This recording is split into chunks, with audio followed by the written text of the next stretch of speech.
क्योंकि मैं तमिल में बोल नहीं पाता हूं और इसके लिए आप सब मुझे क्षमा करेंगे। நண்பர்களே, நான் உங்களிடத்தில் இந்த தமிழில் பேசாமல் இருப்பதற்கு உங்களிடத்தில் என்னுடைய வருத்தத்தை தெரிவித்துக் கொண்டு என்னுடைய உரையை நான் ஆரம்பிக்கின்றேன். दूसरा, 14 अप्रैल को हमारा नववर्ष आरंभ हो रहा है। मैं आप सबको नववर्ष की अनेक अनेक शुभकामनाएं देता हूं और मुझे पक्का विश्वास है कि आने वाला वर्ष तमिलनाडु के विकास की यात्रा को और मजबूत बनाएगा और ये चुनाव उसमें आपका उत्साह उमंग नई ताकत भर देगा। நண்பர்களே, இந்த 2024ஆம் ஆண்டு வர இருக்கின்ற தமிழ் புத்தாண்டு தினத்திற்கு என்னுடைய வாழ்த்துக்களை அத்தனை பேருக்கும் நான் தெரிவித்துக் கொள்கிறேன். வருகின்ற ஆண்டு நம்முடைய அத்தனை பேருக்கும் வளர்ச்சி மிகுந்த ஒரு ஆண்டாக, மிக சிறப்பானது ஒரு ஆண்டாக அமைவதற்காக நான் உங்கள் அத்தனை பேருக்கும் வாழ்த்துக்களை உங்களோடு நான் பரிமாறிக்கொள்வதிலே மிக்க மகிழ்ச்சி அடைகின்றேன். जो लोग दिल्ली में बैठे हैं उनको शायद पता नहीं चलता होगा कि वेलूर की धरती, तमिलनाडु की धरती नया इतिहास बनाने जा रही है। டெல்லியில் அமர்ந்தவருக்கு என்ன தெரியும்? வேலூரை இத்தனை பெரிய எழுச்சியான ஒரு கூட்டம் இருந்திருப்பதை இன்றைக்கு அத்தனை பேரும் டெல்லியிலிருந்து பார்த்து கொண்டிருப்பார்கள். ये आपका प्यार, ये आपके आशीर्वाद, तमिलनाडु के प्रति मेरा जो समर्पण है, उस समर्पण को और अधिक प्रेरणा देते हैं और अधिक पवित्र बना देते हैं और इसलिए मैं तमिलनाडु के लोगों का जितना अभिनंदन करूं उतना कम है। நண்பர்களே, உங்களுடைய அன்பு அத்தனை எனக்கு இருக்கின்றது, உங்களுடைய ஆசீர்வாதம் எனக்கு இருக்கின்றது. ஆகவே என்னுடைய அத்தனையும் நான் உங்களுக்கு அர்ப்பணமாக செய்து கொண்டு இந்த தமிழ்நாடு தமிழ் மக்களுக்காக என்னுடைய அத்தனையும் நான் வளர்ச்சிக்காக நான் என்னுடைய முழு திறமையை பயன்படுத்த உங்களுக்கு சொல்லிக் கொள்கின்றேன். वेलूर की ऐतिहासिक, पौराणिक और वीरता से भरी इस धरती को मैं श्रद्धापूर्वक प्रणाम करता हूं। मैं यहां विराजमान जलगंडेश्वर शिव और भगवान मुरुगन के चरणों में नमन करता हूं। ब्रिटिश रूल के खिलाफ इस धरती पर बहुत बड़ी क्रांति हुई थी और वही वेलूर फोर्ट और वेलूर की धरती एक बार फिर हिस्ट्री बनते देख रही है। बीजेपी और एनडीए को तमिलनाडु में अपार जन समर्थन मिल रहा है। पूरा तमिलनाडु कह रहा है एक बार फिर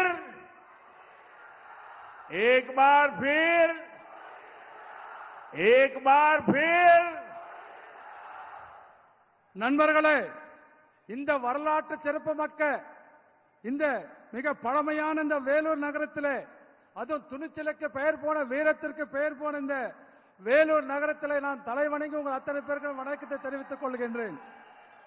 இங்கே அருள் பாலித்துக் கொண்டிருக்கக்கூடிய ஜலகண்டேஸ்வர சிவனை வணங்கி, முருகப்பெருமானை, கடவுள் முருகப்பெருமானை வணங்கி அவர் பாதங்களை தொட்டு நான் மீண்டும் எனது வணக்கங்களை தெரிவித்துக் கொள்கிறேன். இந்த வேலூர் ஆங்கிலேயருக்கு ஆட்சிக்கு எதிராக இந்த மண்ணிலே மிகப்பெரிய புரட்சி இங்கே ஏற்பட்டுள்ளது, ஏற்கனவே நடந்திருக்கிறது. அதே போல இந்த வேலூர் கோட்டையும் இந்த வேலூர் மண்ணும் மீண்டும் ஒரு வரலாற்று நிகழ்வை காணப் போகிறேன் என்பதை நான் இந்த நேரத்தில் தெரிவித்துக் கொள்கிறேன்.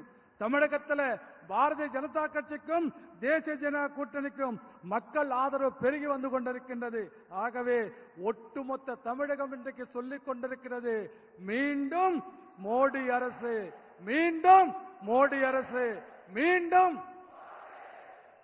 साथियों, हमें मिलकर इस 21st सेंचुरी में अपने भारत को, अपने तमिलनाडु को विकसित बनाना है। बीते 10 वर्षों में एनडीए की सेंट्रल गवर्नमेंट ने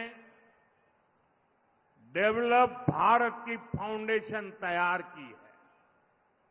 आपको याद होगा 2014 के पहले भारत को कैसी नजर से देखा जाता था।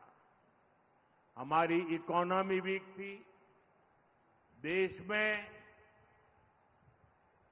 बिग या स्मॉल डिसीजंस ही नहीं होते थे, केवल स्कैम्स की खबरें आती थी।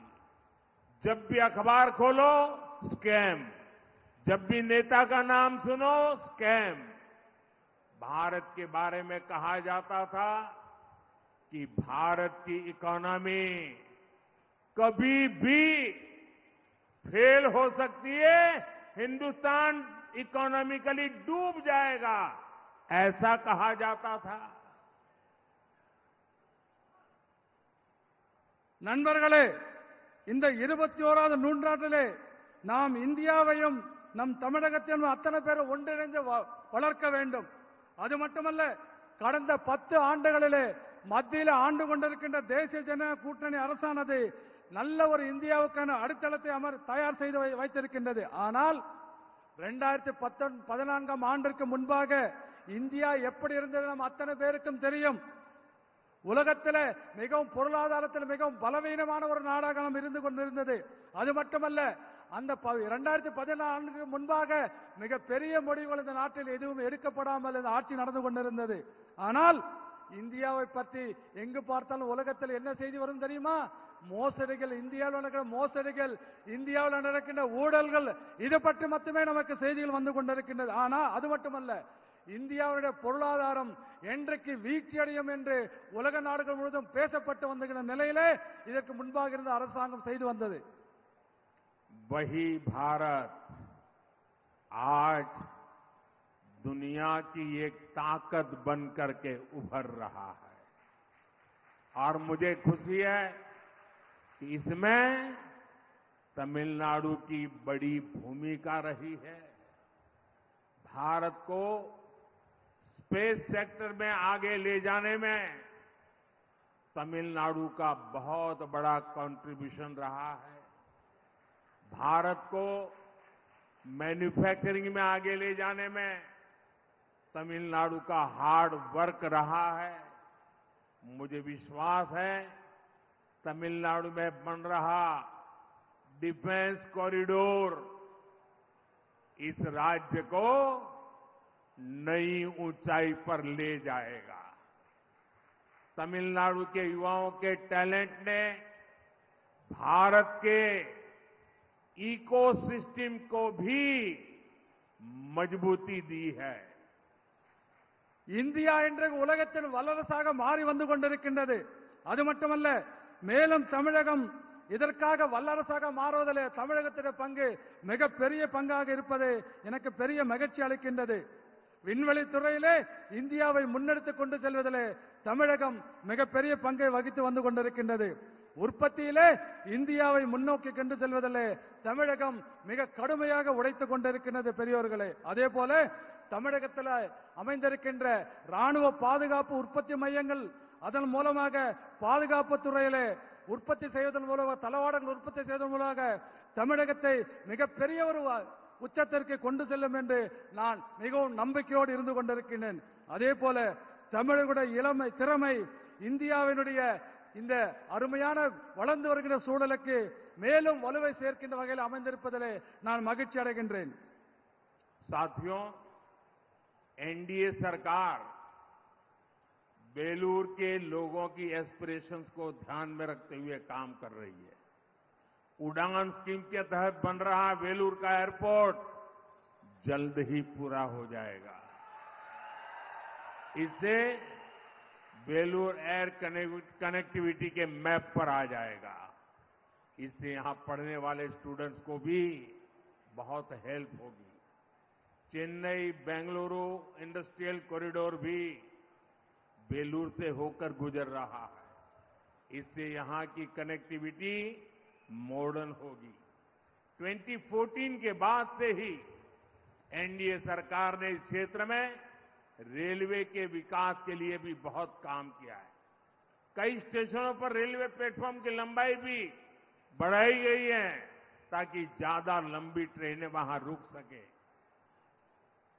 நண்பர்களே, வேலூர் மக்களுடைய எதிர்பார்ப்புகள் அதை மனதிலே கொண்டுதான் தேசிய ஜனநாயக கூட்டணியுடைய அரசாங்கம் செயல்பட்டுக் கொண்டிருக்கின்றது. அதே போல உடான் திட்டத்தின் கீழே இந்த வேலூர் விமான நிலையம் விரைவில் முடிக்கப்படுவது மட்டுமல்ல, இந்த வேலூரை இந்திய வரைபடத்திலே விமான நிலையம் இருக்கக்கூடிய வரைபடத்திலே கொண்டுகின்ற கட்டாயம் நிச்சயம் சேர்ப்போம் என்று இதன் மூலம் சொல்லிக் கொள்கிறேன்.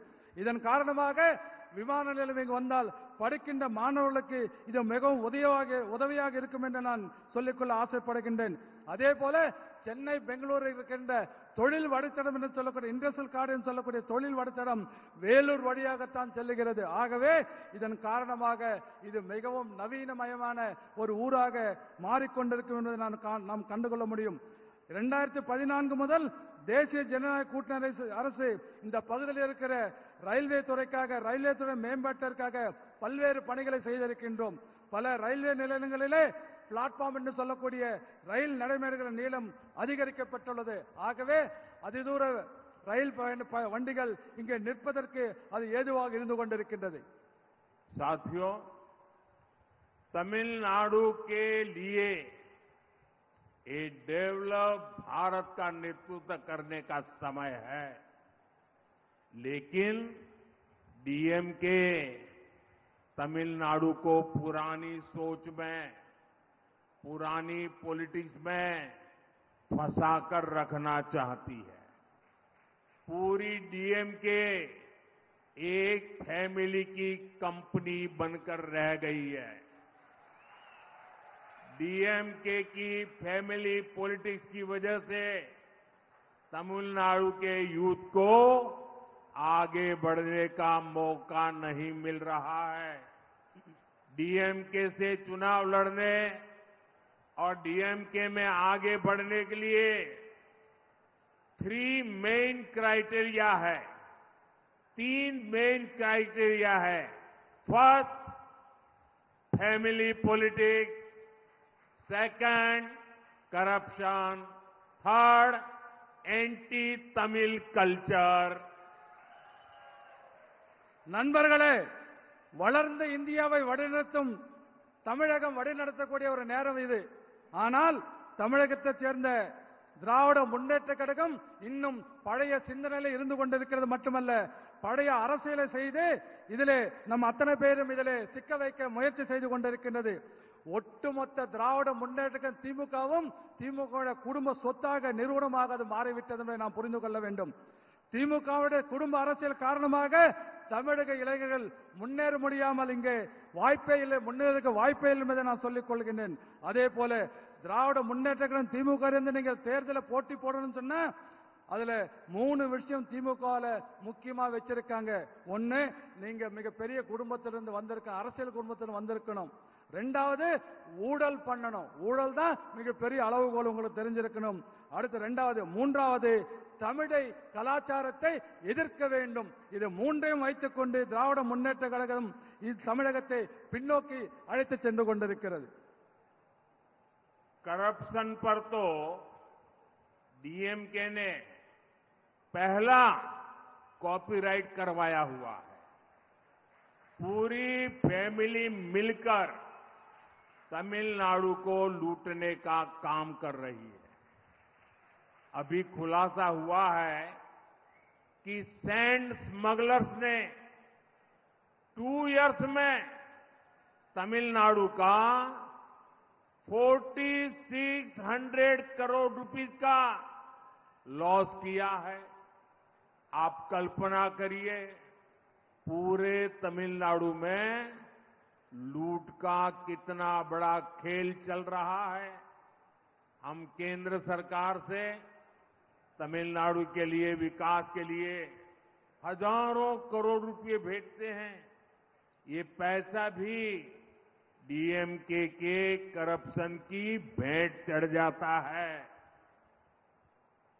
ஊழலுக்கு முதல் உரிமை, காப்பீட்டு உரிமை யார் வச்சிருக்காங்கன்னா திமுக தான் அந்த ஊழலை செய்வதற்கு ஒட்டுமொத்த அத்தாரிட்டி அந்த தமிழ்நாட்டில் இருந்து கொண்டிருக்கின்றது. அதே போல ஒட்டுமொத்த குடும்பமும் சேர்ந்து தமிழகத்தை கொள்ளையடிக்கிறத எந்த வேலையும் செய்யறதில்ல, வெறும் கொள்ளையடிக்கிறது மட்டுமே தமிழ்நாட்டில் திமுக குடும்பம் செய்து கொண்டிருக்கிறது. கடந்த 2 வருஷத்துல மணல் கொள்ளைக்காரர்கள் மட்டும் கிட்டத்தட்ட 4600 கோடி ரூபாய்க்கு இழப்பை ஏற்கிற வகையில மணல் இங்கே கொள்ளையடிக்கப்பட்டிருக்கின்றது. அப்படி பார்த்தா கொஞ்சம் கற்பனை பண்ணி பாருங்க, தமிழ்நாடு முழுவதும் எந்த அளவுக்கு இந்த கொள்ளையடிக்கின்ற விளையாட்டு சர்வ சாதாரணமாக நடந்து கொண்டிருப்பதை நாம கொஞ்சம் கற்பனை செய்து பார்க்க வேண்டும். அதே போல தமிழகத்துடைய வளர்ச்சிக்காக ஆயிரக்கணக்கான கோடி ரூபாய்களை மத்திய அரசாங்கத்தை நாம இங்க அனுப்பிச்சிட்டு இருக்கோம். ஆனா அதை திமுக தன்னுடைய ஊழலுக்காக பயன்படுத்திக் கொண்டு முழுவதுமாக ஊழல் செய்து அதை கழிவறம் செய்து கொண்டிருக்கின்றது. डीएमके ने तमिलनाडु और देश के भविष्य, हमारे छोटे छोटे बच्चों को नहीं छोड़ा है। स्कूल तक ड्रग्स कारोबार का शिकार हो गए हैं। इन ड्रग्स माफियाओं को किसका संरक्षण हासिल है? एनसीबी ने जिस ड्रग लॉर्ड को गिरफ्तार किया है, उसके संबंध किस फैमिली से है, ये पता चलना ही चाहिए। इस चुनाव में तमिलनाडु की जनता इन सब पापों का हिसाब करेगी। அது மட்டுமல்ல, தமிழகத்துடைய எதிர்காலம், நாட்டுடைய எதிர்காலம் இது மட்டும் பாழடிக்கவில்லை. சின்ன சின்ன குழந்தைகள், தமிழ்நாட்டுக்கு சின்ன குழந்தைகளை கூட திமுகவில் காப்பாற்ற முடியவில்லை. காரணம், பள்ளிக்கூடங்களில் இன்னைக்கு போதைப் பொருட்கள் மிக வியாபார கூடமாக இன்றைக்கு பள்ளிக்கூடங்களில் போதைப் பொருள் விற்கப்பட்டு வந்து கொண்டிருக்கின்றது. அது மட்டுமல்ல, இந்த போதை மாஃபியாக்கள், இந்த கும்பல், போதை கடத்துகின்ற கும்பல், இதுக்கு யார் பாதுகாப்பு கொடுக்கறாங்க, யாருடைய பாதுகாப்புல இருக்குன்னு தெரியுமா உங்களுக்கு? என்சிபியால கைது செய்யப்பட்ட இந்த போதைப் பொருள் கள்ளக்கடத்தல் தலைவன் எந்த குடும்பத்தோடு தொடர்பு இருக்கான்னு உங்களுக்கு தெரியுமா? ஆகவே இந்த பாவங்கள் அத்தனைக்கும் வருகின்ற தேர்தலில் மக்கள் தக்க பாடம் புகட்டுவார்கள் என்று நான் உறுதியோடு சொல்லுகின்றேன். साथियों, डीएमके पार्टी की पॉलिटिक्स का मुख्य आधार है डिवाइड, डिवाइड और डिवाइड। ये पार्टी देश के लोगों को भाषा के नाम पर लड़ाती है, क्षेत्र के नाम पर लड़ाती है, धर्म और जाति के नाम पर लड़ाती है। डीएमके को पता है कि जिस दिन लोग डिवाइड एंड रूल की पॉलिटिक्स समझ गए, ये डीएमके को एक वोट नहीं मिलेगा, एक वोट। इसलिए ये लोग को आपस में लड़ाते हैं। मैंने भी ठान लिया है कि डीएमके की इस दशकों पुरानी खतरनाक पॉलिटिक्स को एक्सपोज करके ही रहूंगा। நண்பர்களே, திமுகவோட முக்கியமான அரசியல் குறிக்கோள் என்ன தெரியுமா? பிரித்து ஆளு, மக்களை பிரித்து வைக்க வேண்டும், மக்களை பிரித்துக் கொண்டே இருக்க வேண்டும். இதுதான் கொள்கையாக நோக்கமாக இருந்து கொண்டிருக்கிறது. இந்த தமிழ்நாட்டுடைய மக்களை மொழியின் பெயராலே பிரித்துக் கொண்டிருக்கிறார்கள். தமிழ்நாடு மக்களை பிராந்தியத்தை உணர்வின் பெயராலே பிரித்துக் கொண்டிருக்கிறார்கள். அதே போல மதத்தின் பெயரால் பிரிவினை செய்து கொண்டிருக்கிறார்கள். ஜாதியின் பெயராலே ஒருத்தருக்கு சண்டை போட்டுக் கொள்வதற்காக திராவிட முன்னேற்ற கழகத்துடைய கட்சி இங்கே வேலை செய்து கொண்டிருக்கிறது. ஆனா ஒரு விஷயம் திமுகவுக்கு தெரியும். என்றைக்கு இந்த பிரித்தாளுகின்ற சூழ்ச்சி மக்களுக்கு, தமிழக மக்களுக்கு புரிந்து கொள்கிறாரோ அன்றைக்கு அவங்க செல்லா காசு ஆகிடுவாங்கன்னு திமுகவுக்கு தெரியும். அதனால்தான் மக்களை உங்களுக்குள்ள நமக்குள்ள சண்டை மூட்டி சண்டை போட்டுக் கொண்டிருந்தால் அவங்க அதுல குளிர்காய நினைக்கிறார்கள் என்பதை நாம் புரிந்து கொள்ள வேண்டும். ஒரு விஷயம் நான் உறுதியோடு சொல்லிக் கொள்கிறேன்.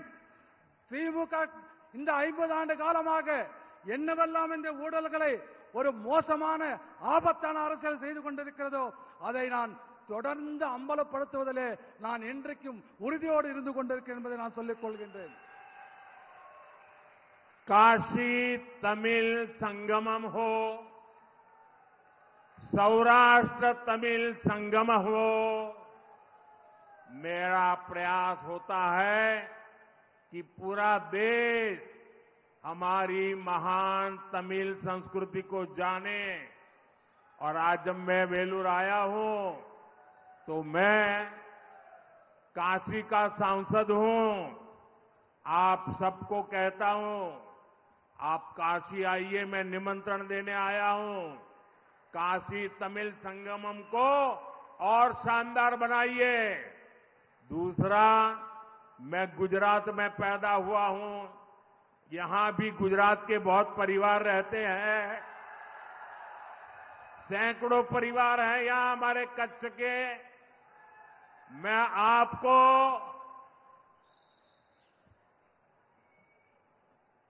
सौराष्ट्र तमिल संगम के लिए भी एक गुजराती के नाते निमंत्रण देता हूं।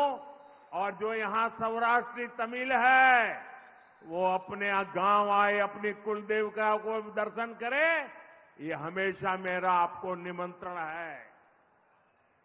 मैं यूनाइटेड नेशंस में तमिल भाषा में बोलने का प्रयास करता हूं ताकि पूरी दुनिया को पता चले कि हमारी तमिल विश्व की सबसे प्राचीन भाषा है।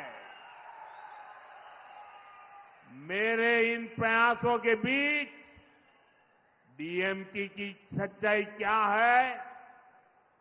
मैंने जब संसद में तमिलनाडु के गौरव पवित्र सेंगोल की भारत की पार्लियामेंट में स्थापना करवाई तो डीएमके पार्टी ने उसका भी बायकॉट किया था।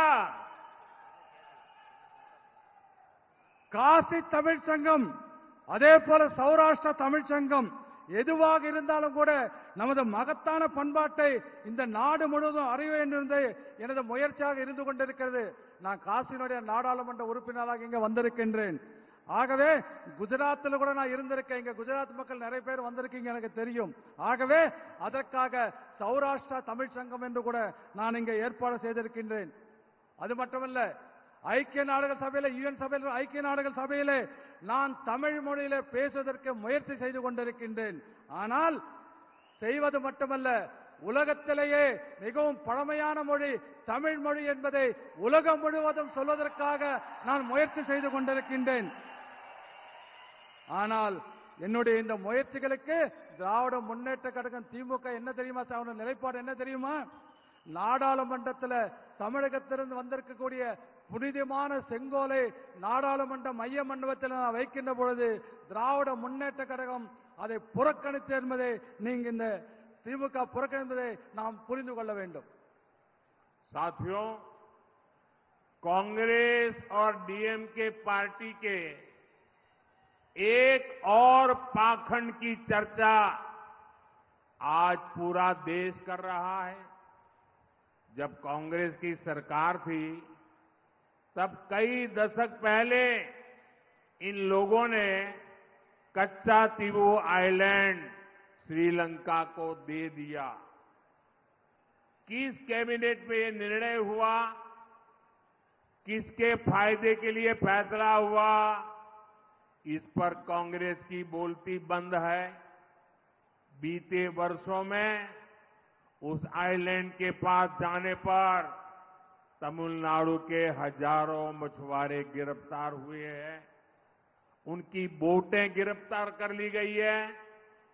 गिरफ्तारी पर कांग्रेस और डीएमके झूठी हमदर्दी दिखाते हैं, लेकिन ये लोग तमिलनाडु के लोगों को ये सच नहीं बताते कि कच्चा तीवू आइलैंड उन्होंने श्रीलंका को दे दिया और तमिलनाडु की जनता को अंधेरे में रखा था। एनडीए सरकार ऐसे मछुआरों को निरंतर रिहा कराकर वापस ला रही है। इतना ही नहीं, 5 मछुआरों को फांसी की सजा कर दी थी श्रीलंका ने। मैं उनको भी जिंदा वापस लौट के आया था। डीएमके कांग्रेस सिर्फ मछुआरों के ही नहीं बल्कि देश के भी गुनहगार है। நண்பர்களே, இன்று நாடு முழுவதும் காங்கிரஸ் திராவிட முன்னேற்ற திமுகவுடைய ஒரு போலியான முகம் என்று மக்களுக்கு புரிந்து விவாதித்துக் கொண்டிருக்கின்றது. காங்கிரஸ் ஆட்சியில் இருந்தபோது பல ஆண்டுகளுக்கு முன்பாக நம்முடைய கச்சத்தீவை இலங்கைக்கு இவர்கள் தாரை வார்த்து கொடுத்து விட்டார்கள். எந்த அமைச்சர்கள் இந்த முடிவெடுக்கப்பட்டது நமக்கு அத்தனை பேருக்கும் தெரியும். யாருடைய நலனுக்காக இது எடுக்கப்பட்டது மக்களுக்கு தெரியும். ஆனால் இதை சொல்லாமல் காங்கிரஸ் கட்சி இன்றைக்கு மௌனம் சாதித்துக் கொண்டிருக்கின்றது. அது மட்டுமல்ல, பல ஆண்டு காலமாக தமிழகத்தைச் சேர்ந்த ஆயிரக்கணக்கான மீனவர்கள் அந்த தீவுக்கு அருகே சென்றால் கைது செய்யப்பட்டுக் கொண்டிருக்கிறார்கள். காங்கிரசும் திராவிட முன்னேற்ற கழகம் திமுகவும் இவர்கள் மீது ஒரு பொய்யான அனுதாபத்தை மட்டுமே காட்டிக் கொண்டிருக்கின்றது. ஆனால் கச்சத்தீவு இலங்கைக்கு நாங்கள் தான் கொடுத்தோம் என்ற உண்மை அவர்கள் மக்களுக்கு சொல்வதே இல்லை.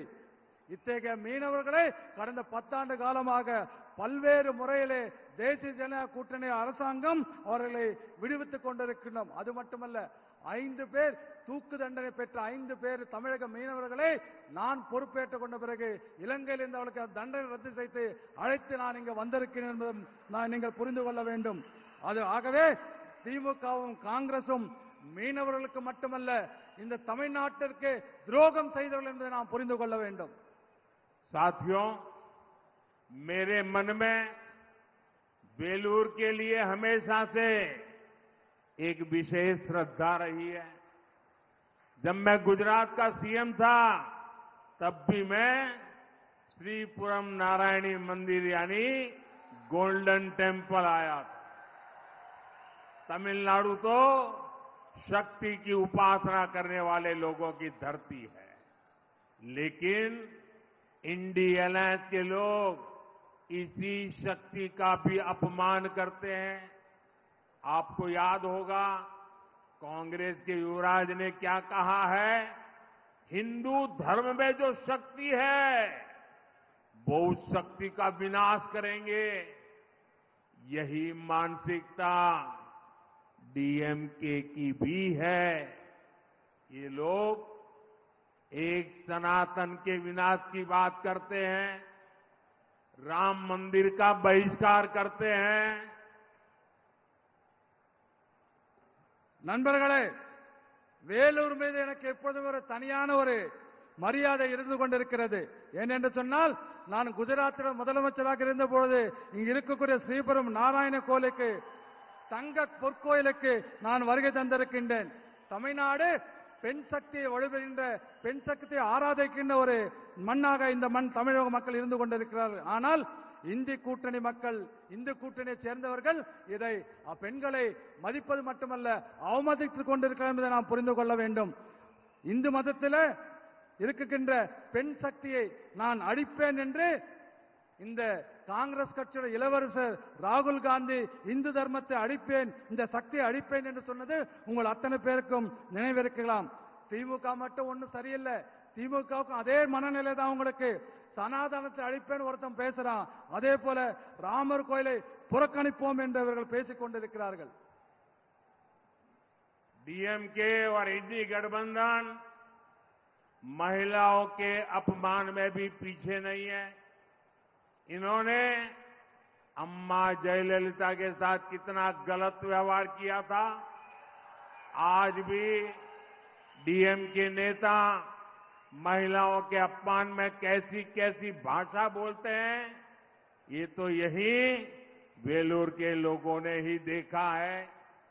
बीजेपी को, एनडीए को दिया आपका आशीर्वाद सनातन शक्ति की रक्षा करेगा और महिलाओं का सम्मान भी बढ़ाएगा। பெண்களை இழிவுபடுத்துவதில் திமுகவும் இந்த கூட்டணியும் ஒரே மாதிரி கைகோத்து கொண்டு வேலை செய்து கொண்டிருக்கிறார்கள். ஆகவே அவளுக்கு இரு வேறுபாடே கிடையாது. ரெண்டு பேரும் பெண்களை அவமதிப்பதிலே ஒரே கூட்டணியாக இருந்து கொண்டிருக்கிறார். நமக்கெல்லாம் தெரியும் ஜெயலலிதா அம்மாவை எப்படியெல்லாம் இவங்க மோசமாக பேசினாங்க, எப்படி நடத்தினாங்கன்னு நம்ம அத்தனை பேருக்கும் தெரியும். அதே போல இன்றைக்கு கூட திமுகவுடைய தலைவர்கள் பெண்களை இழிவுபடுத்துவதாக பேசிக் கொண்டிருக்கிறார்கள். அதுல வேலூர் மக்களும் நாமளும் நீங்களும் அதை பார்த்திருக்கீங்கன்னு எனக்கு தெரியும். அதே போல பாரதிய ஜனதா கட்சியும் தேசிய ஜனதா கூட்டணிக்கும் உங்களுடைய ஆசீர்வாதம் இருக்கின்ற காரணத்தினாலே இந்த பெண்கள் சக்தியை நாங்கள் பாதுகாப்பது மட்டுமல்ல, பெண்களுக்குரியான மரியாதையை நாங்கள் உங்களுக்கு மீட்டுக் கொடுத்து அதிகரிப்போம் என்பதை இந்த நேரத்தில் நான் சொல்லிக் கொள்கின்றேன். साथियों, 19 अप्रैल को तमिलनाडु के सम्मान के लिए, तमिलनाडु के उज्जवल भविष्य के लिए बहुत बड़ा अवसर आने वाला है। वेलूर से श्री एसी षणमुगम, धर्मपुरी से श्रीमती सौम्या अम्बुमणि, कृष्णागिरी से श्री नरसिम्हन, अरक्कोणम से श्री के बालू, तिरुवन्नामलाई से श्री ए अश्वत्थामन और आरडी से श्री ए गणेश कुमार, ये आपके सपनों और आकांक्षाओं के लिए काम करेंगे। 19 अप्रैल को एनडीए के पक्ष में आपका एक एक वोट तमिलनाडु के भविष्य की गारंटी बनेगा। इदो मोदी इन गारंटी।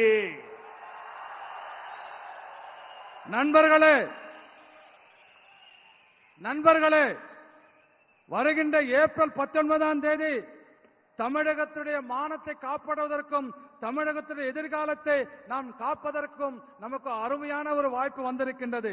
வேலூரை சேர்ந்த திரு ஏசி சண்முகம் அவர்கள், தருமபுரியிலே நம்முடைய திருமதி சௌமியா அன்புமணி அவர்கள், கிருஷ்ணகிரியிலே நம்முடைய மரியாதைக்குரிய நரசிம்மன் அவர்கள், அரக்கோண பாராளுமன்ற தொகுதியிலே நமது கே பாலு அவர்கள், அதே போல திருவண்ணாமலையிலே நமது ஏ அஸ்வத்தாமன் அவர்கள் மற்றும் ஆரணிலிருந்து நம்முடைய கணேஷ்குமார் அவர்கள் இவர்கள் எல்லாம் போட்டியிடுகிறார்கள்.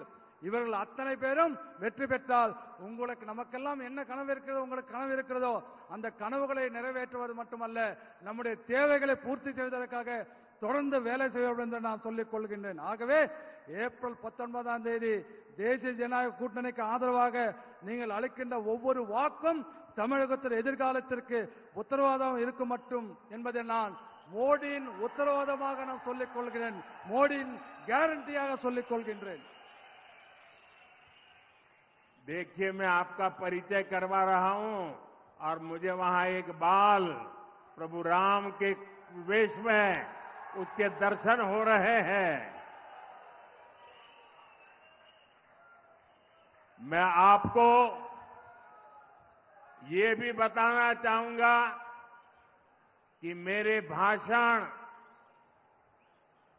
मैंने पहले भी कहा था मैं तमिल बोल नहीं पाता हूं, लेकिन मैं आपके साथ जीना चाहता हूं, मेरे दिल में आपको रखना चाहता हूं, आपके दिल में मैं हमेशा रहना चाहता हूं और इसलिए मेरे भाषण अब तमिल भाषा में भी ऑनलाइन उपलब्ध होते हैं।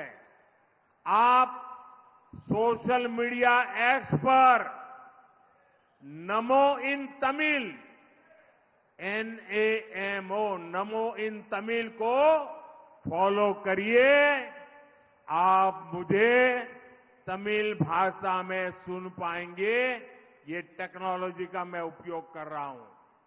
और मेरा एक आपसे प्रार्थना है, मैं आज वेलूर आया हूं, मेरी आपसे प्रार्थना है कि आप घर घर जाइए और हर परिवार में जाकर के बताना कि अपने मोदी जी वेलूर आए थे और मोदी जी ने आपको वणक्कम भेजा है। मेरा वणक्कम पहुंचाइए। நண்பர்களே, உங்களுடைய மகிழ்ச்சியெல்லாம் பார்க்கின்ற பொழுது எனக்கு மிகப்பெரிய நம்பிக்கை வந்திருக்கின்றது. இப்பொழுது என்னுடைய உரைகள் எல்லாம் இப்பொழுது உங்களுக்கு ஆன்லைன்ல தமிழ் மொழியில் உங்களுக்கு கிடைக்கிறது என்பதை இந்த நேரத்தில் நான் சொல்ல விருப்பப்படுகின்றேன். சமூக ஊடகங்களில் இருக்கின்ற எக்ஸ் வலைத்தளத்திலே நமோ இன் தமிழ், NAMO, நமோ இன் தமிழ் என்ற அந்த இணைப்பை நீங்கள் பின்தொடர்ந்தால் தமிழ் நீங்கள் நான் பேசுவதெல்லாம் தமிழில் கூட கேட்க முடியும். தகவல் தொழில்நுட்பத்தை தமிழை வளர்ப்பதற்கு நான் இப்படியாக நான் பயன்படுத்திக் கொண்டிருக்கிறேன். அது மட்டுமல்ல, நான் வேலூருக்கு வந்திருக்கின்றேன். இதை அத்தனை வீடு வீடாக செல்லுங்கள். வேலூர் பாராளுமன்றத்திலே அத்தனை மக்களுக்கும் சொல்லுங்கள், மோடி வேலூருக்கு வந்திருந்தார், அவருடைய வணக்கங்களை தெரிவித்தார், அவருடைய வாழ்த்துக்களை தெரிவித்தார் என்று ஒவ்வொரு வீடாக சென்று நீங்கள் இந்த என்னுடைய வேண்டுகோளையும் என்னுடைய வாழ்த்துக்களையும் சொல்ல வேண்டும் என்று உங்களை கேட்டுக்கொள்கிறேன்.